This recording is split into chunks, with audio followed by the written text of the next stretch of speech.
Drone operators. What is a drone operator?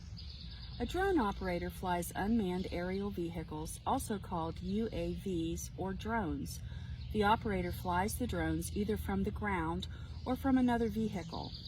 Drones are used by the military, law enforcement agencies, firefighters, and even conservationists. They are useful for anyone who needs an eye in the sky. They can be used to relay images or carry and deploy weapons. The use of drones has grown quickly in recent years. They are useful because they can stay in the air for much longer than a manned aircraft. A British drone under development has just broken the world record by flying for over 82 hours non-stop. UAVs are much cheaper than military aircraft, and they are flown remotely, so there is no danger to the flight crew.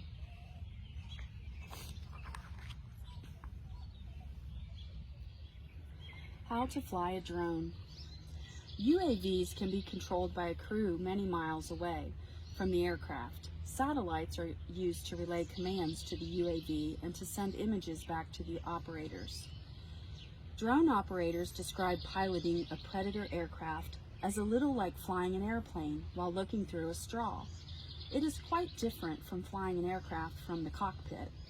Predator pilots have to rely on the onboard cameras to see what is going on around the plane. A typical team consists of 4 aircraft, a ground control station where the pilots and sensor operators sit, and a satellite link.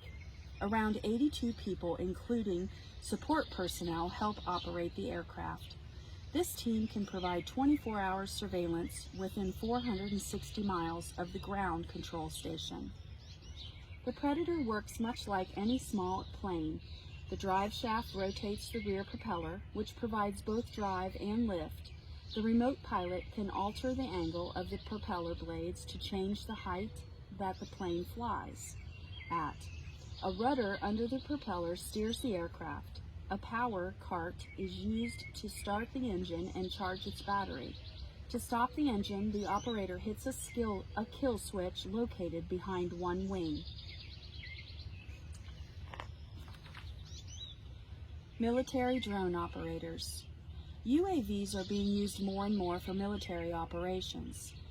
At present, there are not enough trained pilots to fly them, as their usefulness has increased so rapidly.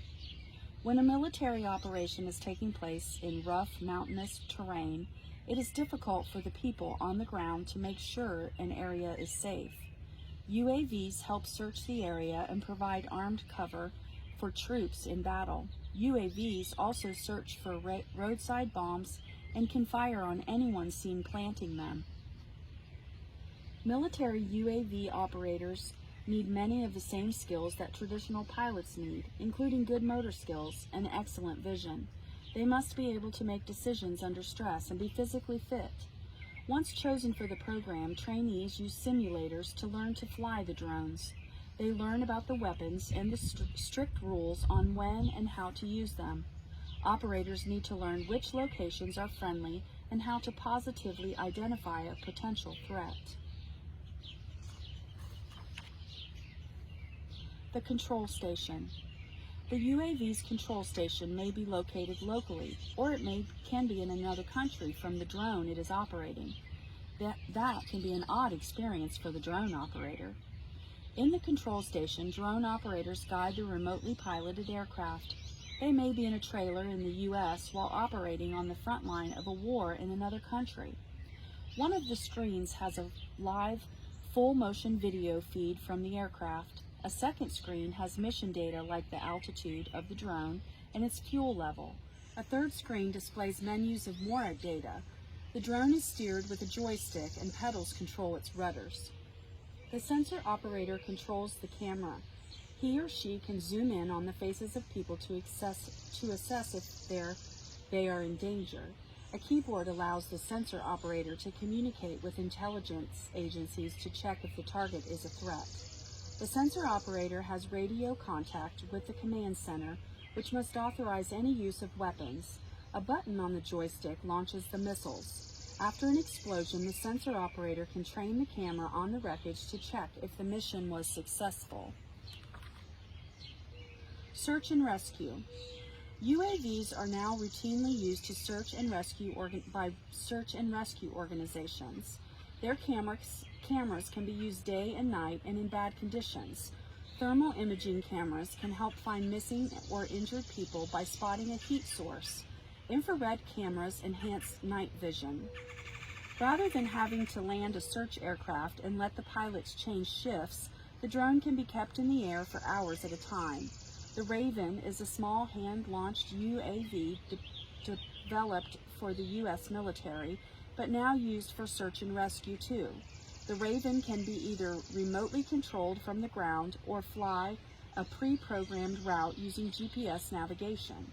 The Raven will return to its launch point simply by pressing a single command button.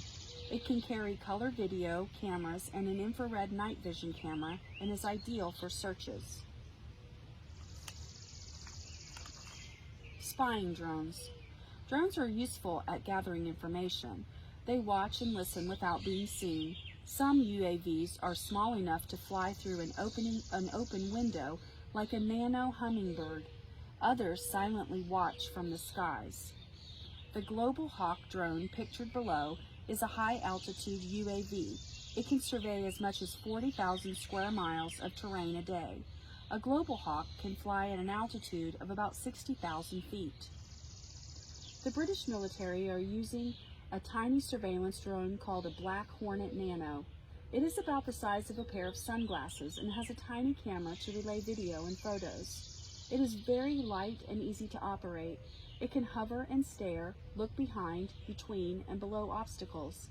It sees a useful bird's eye view of situations and places. It is virtually silent and so small that it's almost impossible to spot once it is high enough in the air.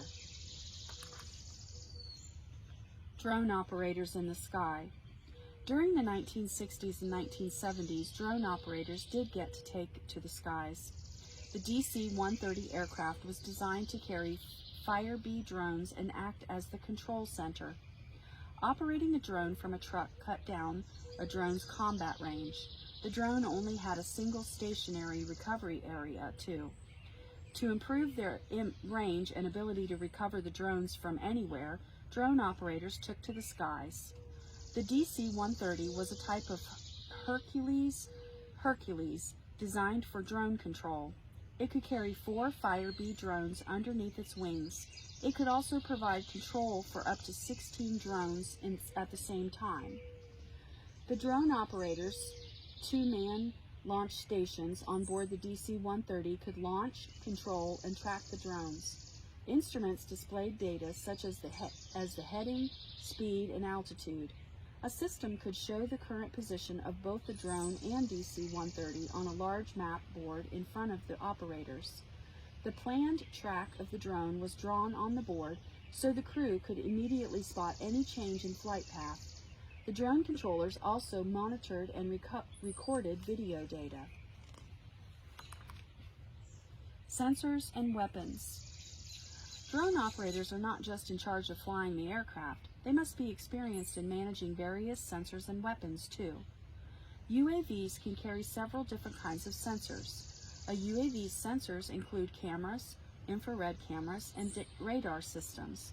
The UAV can also carry gamma ray sensors which sense a radiation threat. Their biological sensors are capable of detecting any airborne biological threat. The chemical sensors analyze the concentration of each chemical element in the air. Launching and landing. One of the most complicated things a drone operator has to do is launch and to land the aircraft. There are various different methods depending on the type of UAV, where it is based, and where it is needed.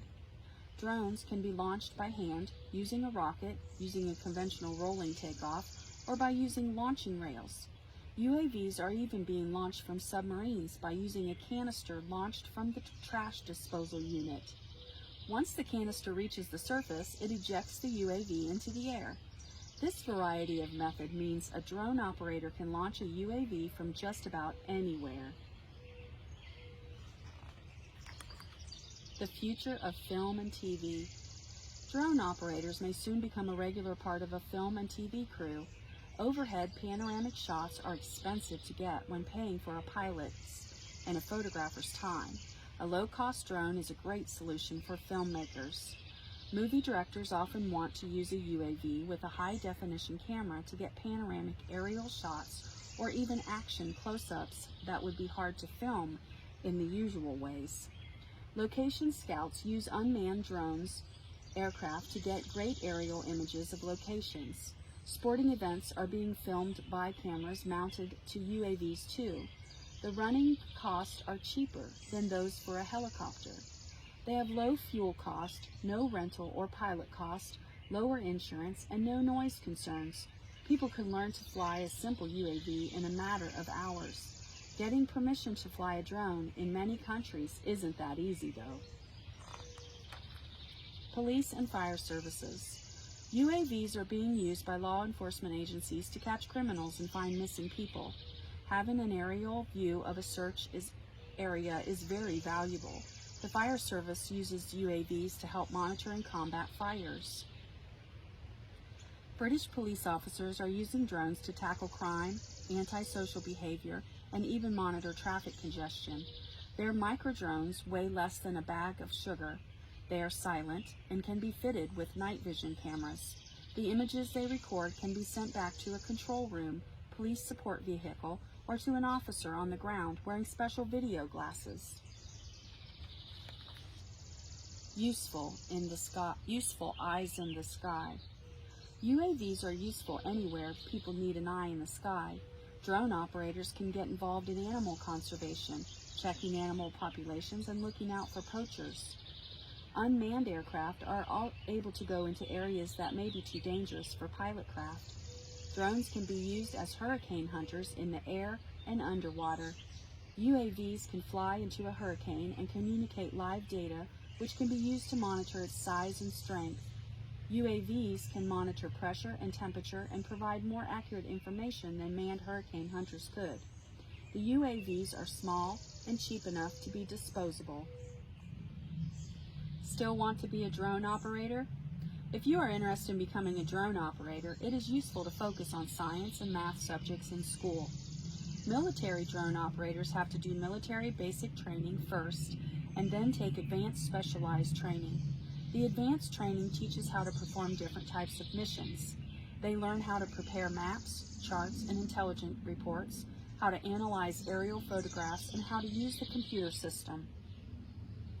A rise in popularity of UAVs means that many pilots will need to be trained to operate them in the coming years. People who are skilled at playing video games have some of the skills necessary to be drone operators of the future. There is more to being a UAV pilot than just operating the controls. However, operators have to understand how to fly safely in this airspace.